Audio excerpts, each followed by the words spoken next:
അതാ സൂപ്പറായി. പാളിപ്പോയി പാളിപ്പോയി ഗൈസ്.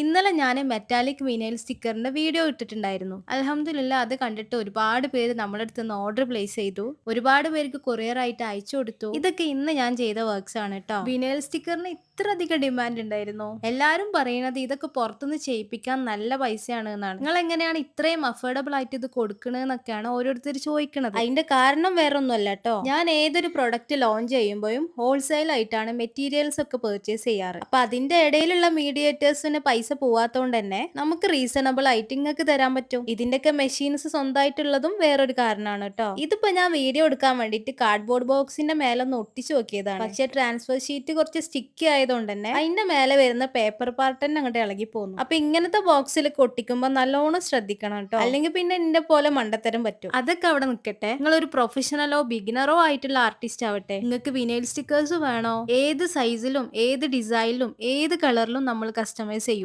അപ്പൊ കോണ്ടാക്ട് ചെയ്തോളിട്ടോ.